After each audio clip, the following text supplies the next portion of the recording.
Online कक्षा 10वीं पाठ संख्या 2 तुलसीदास भाग संख्या 2 लक्ष्मण परशुराम संवाद। प्रस्तुत संवाद ऋग्वेद से संबंधित छंद की उत्पत्ति होती है जिसके मुनि पिंगल हैं। इस संवाद में अवधी भाषा का प्रयोग हुआ है। चौपाई छंद में क्रमशः प्रथम चरण में 16 मात्राएं, द्वितीय चरण में भी 16 मात्राओं का प्रयोग होता है। उत्साह का भाव होने के कारण यहाँ इस संवाद में ओज गुण का प्रयोग, इसको गाया जाता है, इसलिए गेय शैली का प्रयोग। दोहा छंद में क्रमशः प्रथम एवं तृतीय चरण में 13-13 मात्राओं का प्रयोग होता है।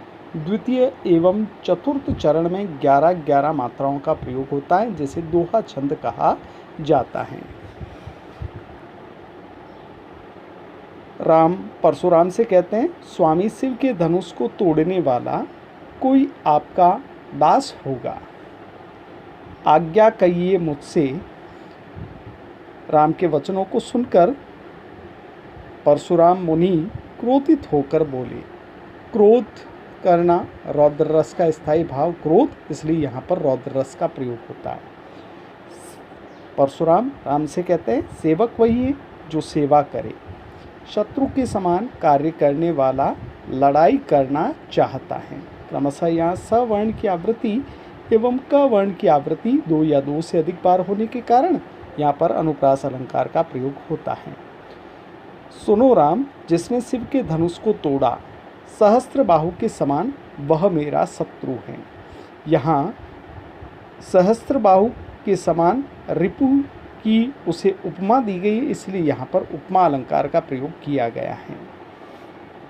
सुनो सो बिलगाओ बिहाई समाजा, अर्थात उसे राज समाज से अलग कर दीजिए।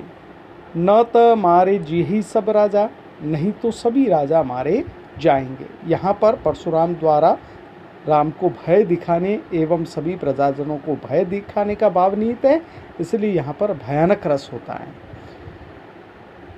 मुनि के वचनों को सुनकर लक्ष्मण मुस्कुराए। मुस्कुराने का भाव जहाँ निहित होता है उसे हास्य रस कहा जाता है। हास्य रस का स्थायी भाव होता है हंसना। परशु धारण करने वाले परशुराम का अपमान करते हुए बोले, बहुत से धनुष बचपन में तोड़े।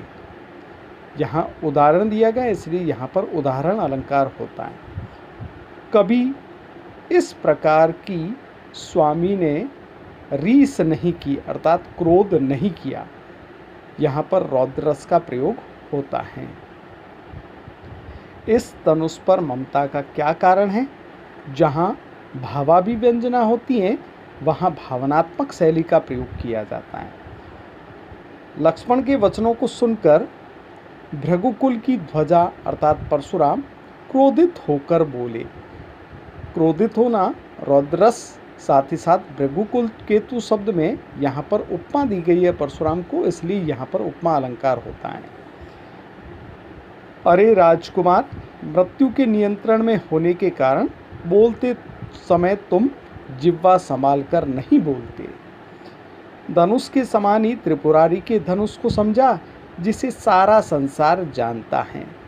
प्रस्तुत पद में क्रमशः प्रथम एवं तृतीय चरण में 13-13 मात्राएं, द्वितीय एवं चतुर्थ चरण में 11-11 मात्राओं का प्रयोग होने के कारण यहाँ दोहा छंद क्रमशः रे नृप शब्द में संबोधन कारक चिन्ह का प्रयोग किया जाता है, इसलिए यहाँ पर संबोधन कारक है। क्रमशः बालक, बस और बोलत में ब वर्ण की 3 बार आवृत्ति होने के कारण अनुप्रास अलंकार का प्रयोग होता है।